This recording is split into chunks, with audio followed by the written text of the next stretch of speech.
Damos la bienvenida en el estudio de los desayunos 24 horas en Quito a José Augusto Briones, secretario general de la Presidencia de la República. Muy buenos días, gracias por acompañarnos, ingeniero. Es un gusto estar aquí. Ingeniero, como ya decíamos, mañana se cumplen 3 años del terremoto del 2016. Varias cabezas han estado frente al proceso de reconstrucción de la zona afectada. Jorge Glass en su momento decía que para el 2019 todo iba a estar ya solucionado. María Alejandra Vicuña posteriormente para el 2020. Y ahora que esto está frente al tema, quiero preguntarle sinceramente cuánto se ha avanzado en estos 3 años. Bueno, yo voy a responder concretamente de lo que encontré en diciembre de 2018, fecha en la cual me hice cargo del Comité de Reconstrucción de las provincias de Manabí y Esmeraldas por encargo del señor Presidente de la República. ¿Qué encontramos? Abuso en la contratación de proyectos utilizando el régimen de excepción, inconsistencia en los estudios entre lo planificado y lo ejecutado, sobreprecios y principalmente retrasos por el tema de estudios mal hechos. ¿Qué nos ha correspondido hacer en estos meses? Poner la casa en orden, revisar los estudios, instalar una unidad de técnicos profesionales, principalmente en las oficinas de Ecuador Estratégico, para que procedan a revisar, y hemos priorizado obras por alrededor de 356 millones de dólares que estaban represadas. Ahora, pero lo que usted acaba de mencionar deja problemas todavía en temas que son prioritarios. Uno de esos, vivienda. Hay alrededor de más de 3.000 personas todavía perjudicadas. Algunas de ellas se enfrentan con la situación de que hicieron un tipo de acuerdo con contratistas que no cumplieron, pero aparecen estas personas en un registro como que su problema de vivienda fue solucionado y hoy por hoy siguen viviendo en una casa con un letrero que dice inseguro y que ya ahí enfrentan un problema porque al aparecer o darles una nueva vivienda, Contraloría obviamente cuestionaría esto al Midubi. ¿Qué va a pasar con estas personas que afrontan hoy por hoy este problema? Liz, en términos de viviendas, cifras generales, se lograron levantar alrededor de 42.000 casos, de los cuales 35.000 viviendas han sido entregadas y el resto está en el proceso. Aquí es importante la colaboración de los municipios y sobre todo de la ciudadanía. Usted menciona casos de personas inescrupulosas que vendieron supuestos cupos cuando no existían. Nosotros estamos regularizando esa situación, culminando los procesos de tal manera que las personas que han sido afectadas tengan su vivienda. Ahora, pero lo que decía en su momento el ministro de Vivienda es que habría que iniciar un proceso de coactiva para que ellos lo puedan tener y recuperar el dinero que estos contratistas incumplidos se llevaron sin construir dicha vivienda o reconstruir las que estaban afectadas. Pero un proceso de coactiva podía tomar años y ayer veíamos un reportaje de nuestra compañera Diana Morroy. Hay familias que viven todavía en Manabí con un letrero que dice inseguro que ya se está borrando por el paso del tiempo.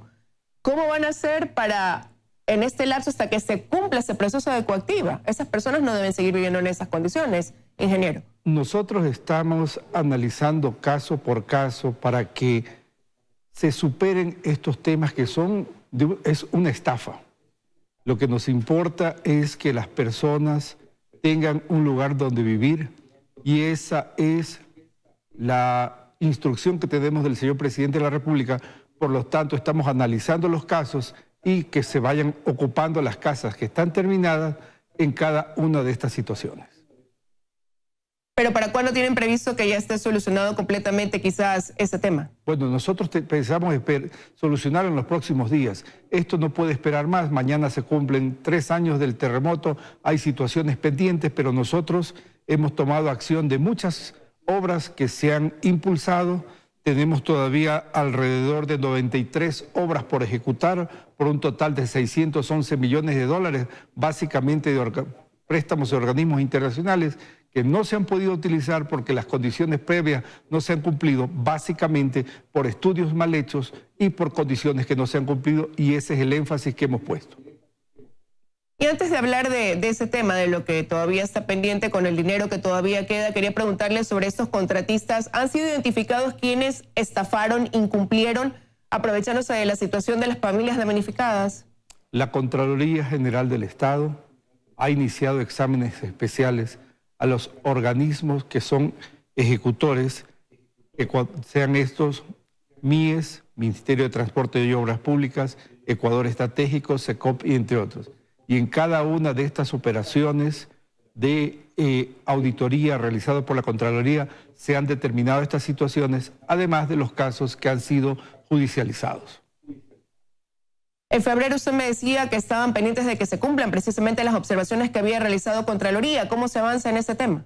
Cada uno de los organismos tiene la disposición de cumplir con las disposiciones y sobre todo transparentar la información, que ha sido uno de los mayores obstáculos que hemos tenido. Cuando yo llegué al Comité de Reconstrucción, hubo mucha información que ha estado desaparecida, mutilada. Hemos estado en la tarea de reconstruir los archivos y sobre todo para que esto sirva de base para que la Contraloría y los organismos pertinentes actúen en cada uno de los casos.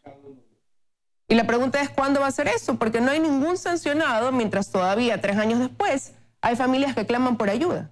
Usted conoce, Liz, que esto es un proceso que escapa de las acciones de la función ejecutiva.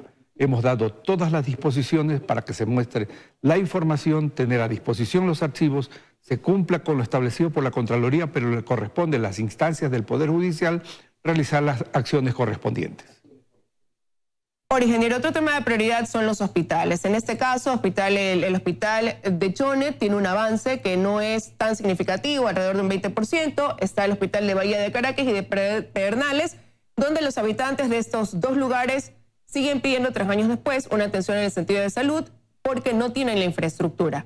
¿Qué va a pasar en estos casos? En efecto, Liz, los retrasos han existido y fue uno de los temas que le hemos puesto énfasis en estos meses. Yo les mencionaba que se priorizaron obras por 356 millones de dólares, dentro de los cuales están los hospitales de Pedernales y Manta. En el caso del hospital de Bahía, están listos los estudios y se está resolviendo un problema que tiene que ver con la titularidad de los terrenos. Había un conflicto que se está superando y aquí necesitamos una acción conjunta. Gobierno, municipios y ciudadanía. Muchas veces se cree que el gobierno tiene que resolver todo. Había un conflicto de propiedad de los terrenos del Hospital de Bahía que no ha permitido avanzar, lo cual se está solucionando. Ese es un caso, pero usted ahora me dice, en muchos casos se espera que el gobierno resuelva todo. Lo que sucede es que aquí, para este problema específico de la reconstrucción, hubo un financiamiento, 3.500 millones, proveniente también de una ley, en un monto, un porcentaje de la ley de solidaridad, donde todos los ecuatorianos aportaron, y por otro lado, financiamiento de organismos internacionales. Es por eso que, habiendo la cantidad de dinero que hubo, sí se esperaba que ya al cabo de 3 años fuera poco y no mucho de lo que tuviera todavía por hacerse. En efecto, Liz, hay temas pendientes y es comprensible la desesperación en muchos casos porque no se ha concluido, pero nosotros estamos empeñados, no solo en hechos, sino en palabras y lo que venimos haciendo, de concluir con las obras que han tenido retrasos por mucha naturaleza. Las fuentes de financiamiento de la Ley de Solidaridad totalizaron un valor cerca de los 3.000 millones de dólares, concretamente 2.922 millones con muchas expectativas, las cuales estamos solucionando. Ya me habló del Hospital de Bahía. ¿Qué pasa con el Hospital de Pedernales? El Hospital Pedernales se han concluido los estudios y estamos próximos a realizar la convocatoria para el concurso público para la construcción de este necesario hospital. Pero se han puesto plazos, ingeniero, para poder entregar estas infraestructuras que son prioritarias. Los plazos son los que determinan la naturaleza de cada proyecto y estamos comprometidos a que ellos se cumplan. Liz, a mí me gustaría ponerle un caso concreto, tomaría algún tiempo, de qué encontramos, qué tipo de estudios se realizaron, contratados a dedos, y lo que se entregaron fueron especificaciones incompletas, cantidades de obras que no respondían a la realidad. Hubiera sido irresponsable sobre esto convocar un concurso cuando íbamos a saber de antemano que eso iba a fracasar. Nos ha tomado tiempo reconstruir no solo la parte de infraestructura física, sino todo lo que se hizo como estudios y consultorías más realizadas, contratadas a dedo. Y esto sin, por ejemplo, profundizar en lo que tuvo que ver la indiscriminada e irresponsable demolición de viviendas.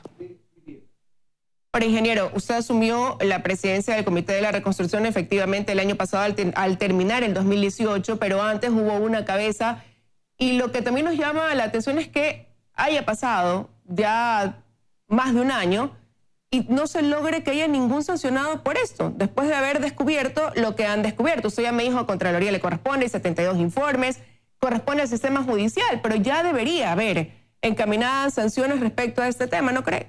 Liz, nosotros como gobierno nacional estamos transparentando toda la información que se requiera, pero usted comprenderá que la sanción no puede venir de parte nuestra. Los que hemos detectado como fallas administrativas, profesionales que cometieron errores han sido separados, pero el tema ya de la sanción desde el punto de vista judicial no nos corresponde a nosotros.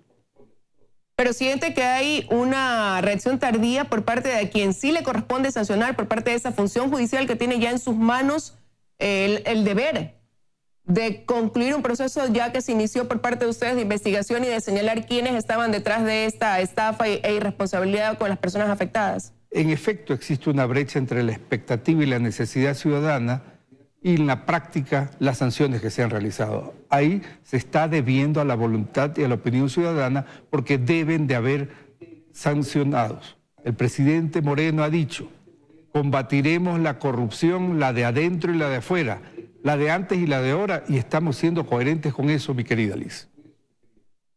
Por otro de los temas, la producción comercial en Portoviejo. Antes del terremoto eran de alrededor de 20 cuadras las ocupadas en ese centro comercial de la capital manabita. Hoy por hoy, esos comerciantes están en una sola calle, dicen ellos, bajo condiciones inclementes, trabajando ahí cuando se les ofreció reconstruir ese centro comercial. ¿Cuándo pasará esto? ¿Cuándo los ayudarán ya a reactivar también esa parte productiva?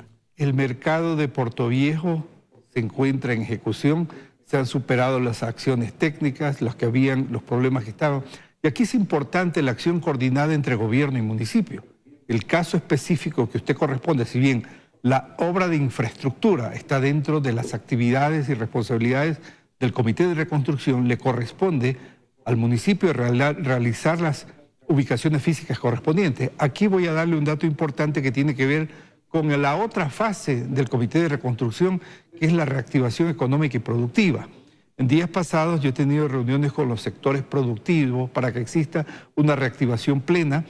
Tenemos una cooperación por parte de la Unión Europea de 25 millones de euros de apoyo presupuestario para contribuir a la reactivación económica en rubros que son de naturaleza propia de las provincias de Manabí y Esmeralda. A esto se suma los créditos que hemos entregado para el sector productivo a través de CFN, CONAFIPS y Ban Ecuador por aproximadamente 184 millones de dólares que corresponden a la Ley de Solidaridad, entregándose 292 millones en total para las dos provincias. Se está trabajando en los dos rubros y en esta etapa, bajo mi responsabilidad, sin descuidar lo que se está haciendo en el tema de reconstrucción, estamos poniendo mucho énfasis en la reactivación económica y productiva, que en definitiva es lo que va a permitir a las personas restablecer sus modos de vida habituales y sobre todo reactivar la economía.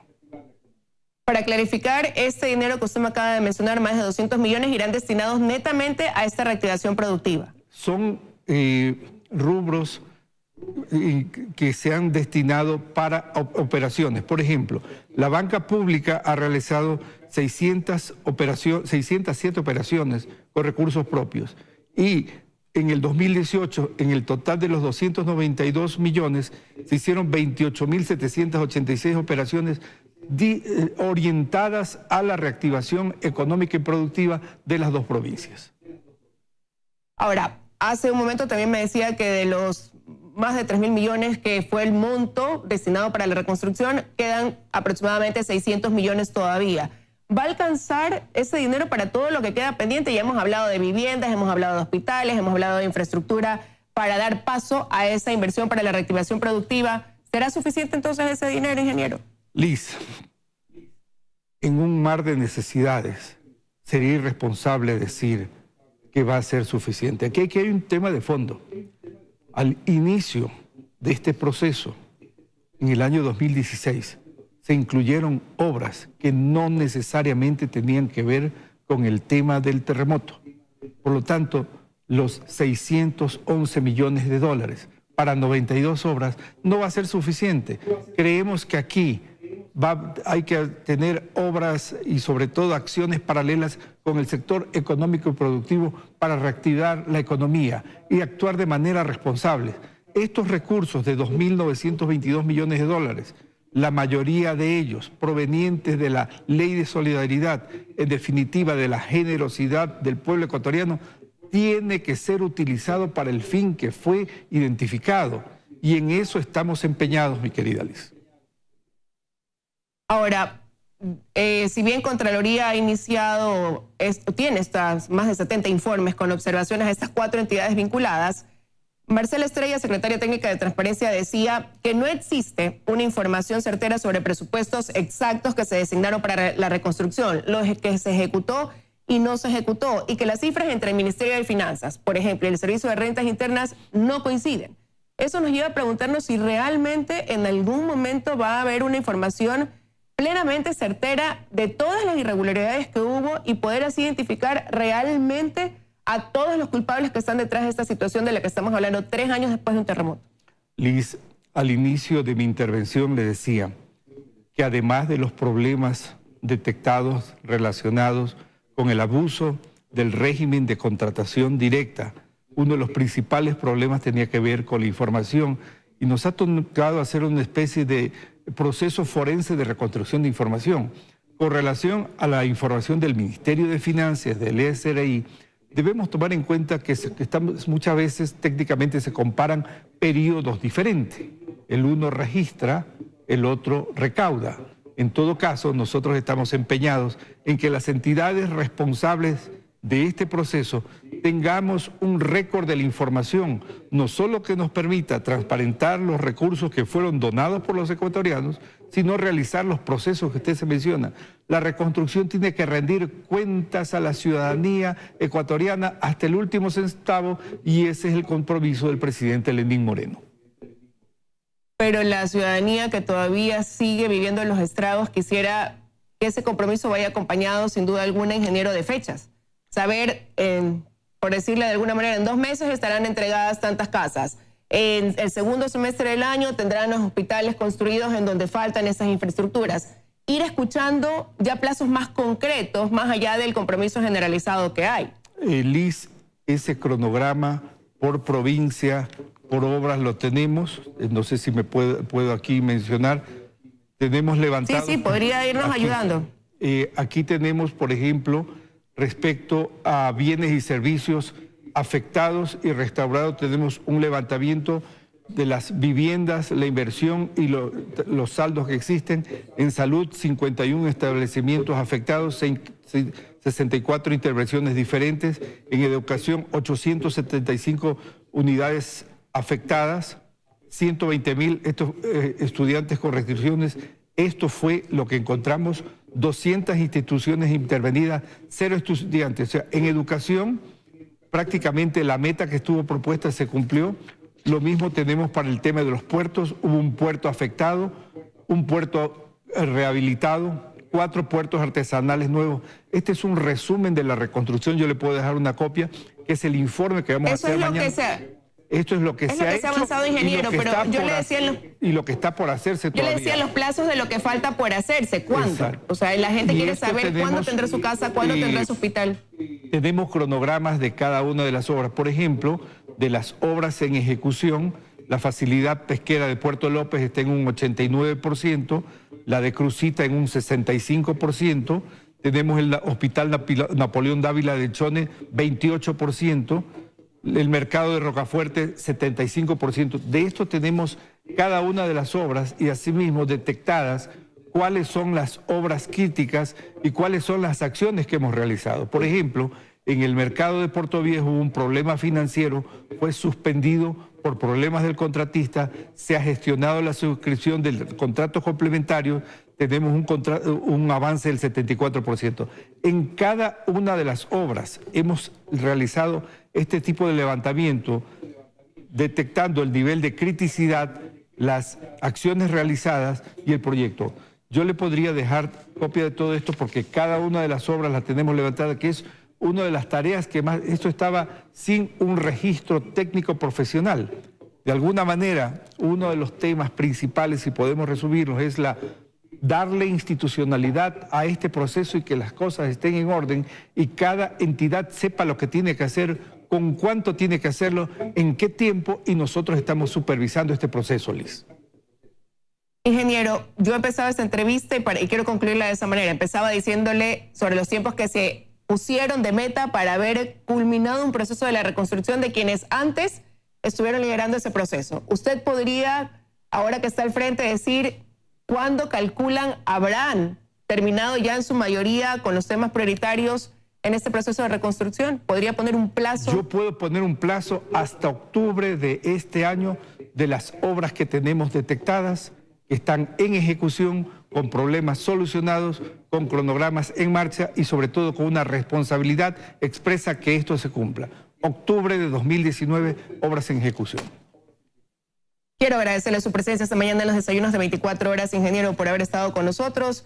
Estamos pendientes también de lo que haga la función judicial, que debe dar ya una respuesta sobre este tema que deja pues todavía tanta gente clamando por ayuda, gente que fue estafada en este proceso de reconstrucción. Gracias por haber estado con nosotros. A usted, Liz, nosotros estamos con mucha expectativa también de la acción de la función legislativa. Siempre es un gusto estar aquí. Que tenga un buen día.